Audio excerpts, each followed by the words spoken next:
Hi guys, welcome back to my YouTube channel. ఈ వీడియోలో నేను ఈ పిక్చర్స్ని రెఫరెన్స్గా తీసుకొని దీనిలో ఉన్న డెకార్ని అయితే రీక్రియేట్ డిఐవై చేయబోతున్నాను. నేను చేయబోతున్న ఫస్ట్ డిఐవై రీక్రియేషన్ అయితే ఈ పిక్. దీనిలో ఉన్న విధంగా నేనైతే ఫస్ట్ బర్త్డే బ్యానర్ని ఇలా వాల్కి అయితే స్టిక్ చేసుకుంటున్నాను with the help of tape. మీరు ఫస్ట్ ఈ బ్యానర్ని మంచిగా అరేంజ్ చేసుకుంటే మీకు అటాచ్ చేసుకోవడానికి చాలా ఈజీ అయిపోతుంది. సో ఇలాగ వాల్కి అయితే నేను బర్త్డే బ్యానర్ని మంచిగా స్టిక్ చేసుకుంటున్నాను. సో ఇలా స్టిక్ చేసుకున్న తర్వాత ఆ బర్త్డే రెఫరెన్స్ పిక్లో ఉన్న విధంగా నేనైతే బ్లాక్ అండ్ వైట్ బలూన్స్ని తీసుకొని సైడ్స్కి అయితే ఇలా యాడ్ చేసుకుంటున్నాను డాట్స్తో. తర్వాత ఆ పిక్చర్లో ఉన్న విధంగా ఇలాగ సాటిన్ బోస్ తీసుకొని బర్త్డే బ్యానర్కి పైన అండ్ కింద ర్యాండమ్గా అయితే విత్ ద హెల్ప్ ఆఫ్ ప్లాస్టర్తో నేను ఇలాగ ర్యాండమ్గా అయితే స్టిక్ చేసుకుంటున్నాను.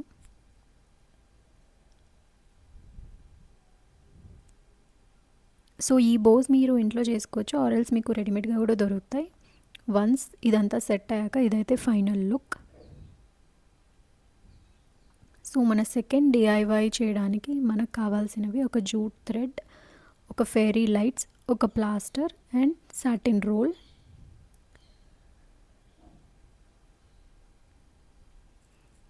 సో ఫస్ట్ మనము సాటిన్ రోల్ తీసుకొని బోస్ అయితే చేసుకోవాలి. ఒకవేళ మీకు రాకపోతే మీకు ఈజీగా సూపర్ మార్కెట్లో అయితే అవైలబుల్గా ఉంటాయి.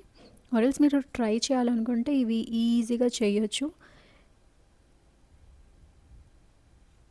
సో ఇలాగ నేనైతే కొన్ని బోస్ని రెడీ చేసుకొని పక్కనైతే పెట్టేసుకున్నాను. సో తర్వాత మనకు ఎంత విడ్త్ అయితే కావాలో అంత జూట్ థ్రెడ్ని మెజర్ చేసుకొని కట్ చేసుకోండి. దాని తర్వాత ఇలా 1 by 1 మనం రెడీ చేసుకున్న సాటిన్ బోస్ని తీసుకొని ఇలాగా మంచిగా అరేంజ్ చేసుకోండి, స్పేసింగ్ అది కొంచెం చూసుకొని.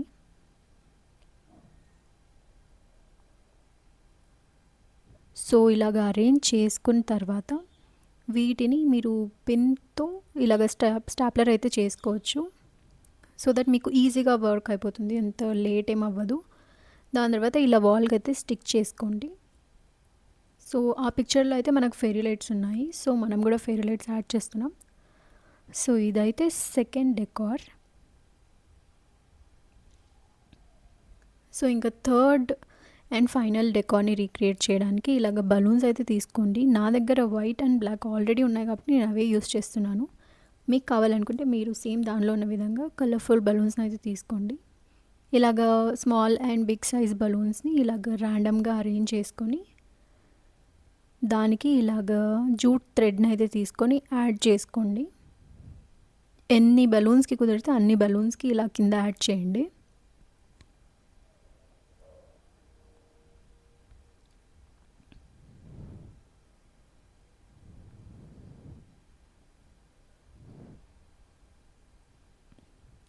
సో వన్స్ ఇలా మీరు బలూన్స్కి కింద జూట్ థ్రెడ్ యాడ్ చేసినాక ఇలాగైతే ఉంటుంది. దాని తర్వాత మీ ఇంట్లో అవైలబుల్గా ఉండే ఏదో ఒక టెడ్డీ బేరో లేకపోతే ఏదో ఒక టాయో తీసుకోండి. మళ్ళీ మీరు కింద లీవ్ చేసిన జూట్ థ్రెడ్ని అయితే తీసుకొని ఒక నాట్ అయితే వేయండి. దాని తర్వాత ఆ నాట్ ఇంకా మిగిలిన జూట్ థ్రెడ్ని ఇలాగా ఆ టాయ్ హ్యాండ్కి అయితే ఇలాగ ఒక నాట్ అయితే వేసుకోండి. సో దట్ మంచిగా లుక్ అయితే వస్తుంది. సో ఇదైతే final look. The one of my favourite recreations ఈ వీడియోలో. సో ఏదైనా బర్త్డే కానీ ఏదైనా ఈవెంట్ మీ ఇంట్లో జరుగుతుంటే ప్లీజ్ వీటిని ట్రై చేయండి. And thanks for watching, and if you like it please do like, share and subscribe to my YouTube channel. See you soon.